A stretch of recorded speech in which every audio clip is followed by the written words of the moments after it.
다이어트를 하는데 식이 조절과 운동 없이도 살을 뺄 수 있다면 어떨까? 누구라도 그 방법을 선택할 것이다. 고생하지 않고도 살을 뺄 수 있다니 불가능할 것 같지만 병원에 돈만 갖다 바치면 누구나 할 수 있다. 바로 지방흡입술이다.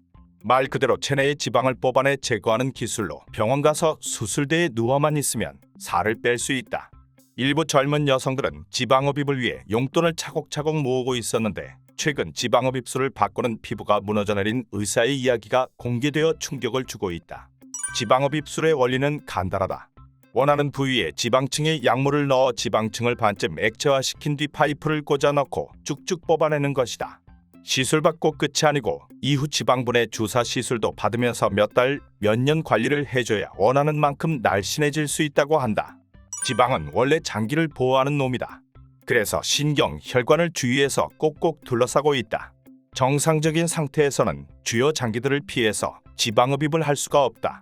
그래서 시술 전, 시술 부위에 생리식염수를 왕창 채워 넣는다고 한다. 다시 말해 피부를 풍선의 고무처럼 활용해서 몸을 물풍선처럼 만드는 것이다. 그러면 나중에 물과 지방이 피부 아래에서 뒤섞여 주게 되는데 그것을 흡인기로 빨아내는 것이라고 한다. 또 지방흡입술은 다른 수술처럼 피부를 열어놓고 하는 게 아니라 파이프만 쑤셔 넣고 내부가 안 보이는 상태에서 의사의 기술과 감으로만 하는 수술이다. 의사의 실력이 부족해 고르게 제거하지 못하거나 피부와 너무 가까운 지방을 뜯어내면 피부가 울퉁불퉁해진다. 강남의 한 병원에서 지방흡입술을 받았던 의사 A씨는 부작용으로 일상이 완전히 뒤바뀌었다고 한다. 외형적인 문제는 아무것도 아닐 정도로 심각한 부작용을 겪은 것인데 상반신의 피부 섬유화가 진행돼 어깨 위로는 팔도 못 들게 됐다고 한다. 그녀는 매체와의 인터뷰에서 진료나 마취 중에 미세 작업을 할 때 통증이 갑자기 심해질 때가 있다. 그럼 나도 모르게 손이 움찔할 때가 있는데 몹시 아찔하다 라고 말했는데 듣는 환자가 더 아찔할 발언이다. 병원 측은 시간이 답이다. 기다리면 무조건 좋아진다고 해명했는데 이는 의사인 A씨를 바보 취급하는 해명이었다. 시간이 지나도 섬유화는 풀리지 않는다고 한다. 그렇게 따졌더니 수술한 의사가 그건 모른다고 했다고 한다. 알고 보니 A씨가 시술받은 병원에는 성형외과 전문의가 한 명도 없었다. 그렇다면 잘하는 병원에 가서 시술을 받으면 되지 않나 하는 생각이 들 텐데 물론 성공한 케이스도 있다.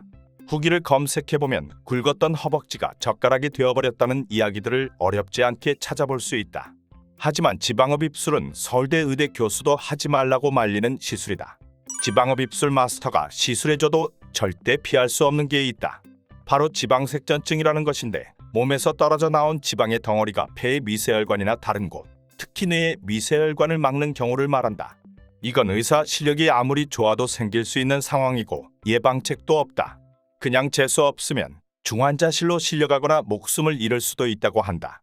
또 시술하는 의사가 실수해서 장기를 찌르기라도 하면 상상만 해도 끔찍하다. 목숨이 위태로울 정도의 부작용은 사실 그렇게 흔하지는 않다. 하지만 여타 크고 작은 부작용이 너무 많다. 특히 색소 침착은 피하기가 거의 힘든 수준이라고 한다. 또 좌우 불균형, 피부 처짐이나 피부 유착, 피부 괴사 등의 부작용도 있다. 정말 운이 좋아서 그 어떤 부작용을 겪지 않더라도 늘 관리해주지 않으면 원래대로 살이 차오른다고 하니 게으른 사람은 그냥 안 하는 게 좋겠다. 이 시술로 뽑아낸 지방을 이용하여 비누를 만든다는 설이 있었다. 개소린 줄 알았는데 진짜로 그런 사례가 있었다. 이탈리아의 실비오 베를루스코니 총리의 체지방으로 만든 비누가 있다. 작품명은 마니플리테인데 존재 자체가 더러운 인간이니 이걸로라도 사람들을 깨끗하게 하라는 조롱을 담았다고 한다. 가만히 있다가 더럽다고 처맞은 것 같지만 나름의 의미가 있는 괴작인 것이다. 판매가는 하나로 2,700만 원 상당이라고 한다. 과연 몇 명이나 샀을지 궁금해지는 가격이다.